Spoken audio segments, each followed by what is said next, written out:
নমস্কার বন্ধুরা, নীলাঞ্জনাস কিচেনে খুব কম খরচে সামান্য কিছু উপকরণ দিয়ে অতীব সুস্বাদু একটি রেসিপি তৈরি করে আজ আপনাদের সামনে দেখাবো।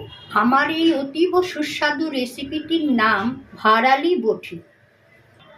এখানে আমি 2 পিস ভারালি নিয়েছি।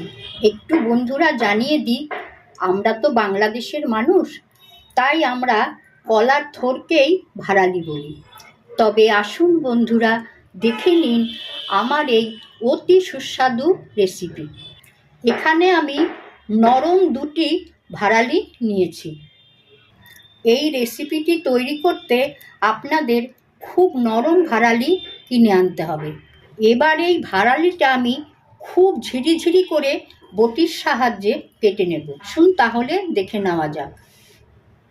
দেখুন বন্ধুরা, ভারালিটা যেহেতু খুব মোটা, সেই জন্য আমি আমাদের সুবিধার জন্য মাঝখান দিয়ে একটু কেটে নিচ্ছি। দেখুন এইভাবে কেটে নিলাম। এবার আমি এইভাবে ঝিরিঝিরি করে কেটে নেব। দেখুন খুব পাতলা পাতলা করে এইভাবে কাটতে হবে। এইবার এইভাবে ঠিক আলু ভাজার মতন খুব ঝিরিঝিরি করে কেটে নিতে হবে। দেখুন ঠিক এই রকমভাবে আপনাদের একটু কষ্ট করে কেটে নিতে হবে। যত ঝিরিঝিরি করে কাটবেন রান্নার টেস্ট ততই ভালো হবে। কাটার মধ্যেই টেস্ট আছে। দেখুন বন্ধুরা, কত ঝিরিঝিরি করে আমি সমস্ত ভারালিগুলোকে কেটে নিই। সামান্য উপকরণের মধ্যে লাগছে সাদা তেল। এখানে ফোড়নের জন্য আমি 2টো শুকনো লঙ্কা আর কালো জিরে নিয়েছি, সর্ষের তেল, কাঁচা লঙ্কা, চিনি, সর্ষে। এই সর্ষেটাকে আমি কাঁচা লঙ্কা আর একটু লবণ দিয়ে পেস্ট করে নেব। এখানে লবণ আর এখানে হলুদ। প্রথমে আমি কড়াইতে সাদা তেল দিলাম। এবার আমি ফোড়নের জন্য শুকনো লঙ্কা আর কালো জিরে দিয়ে দিলাম। শুকনো লঙ্কাটা লাল হয়ে গেছে, এবার আমি ভারালিগুলো দিয়ে দিলাম।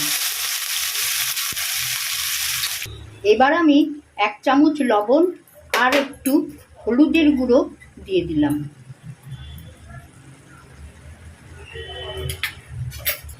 দিয়ে এবার আমি ভালো করে এগুলোকে নেড়ে নেব।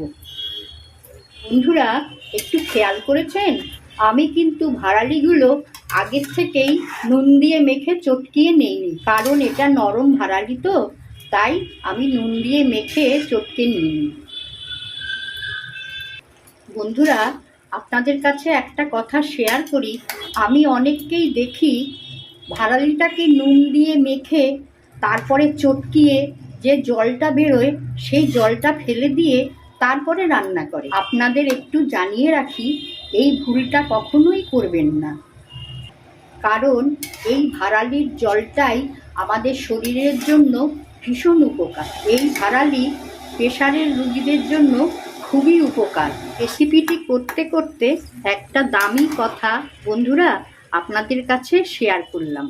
বন্ধুরা একটু খেয়াল রাখবেন, গ্যাসটাকে একটু কমিয়ে ততক্ষণ নেড়ে যেতে হবে যতক্ষণ না জলটা শুকিয়ে যায়।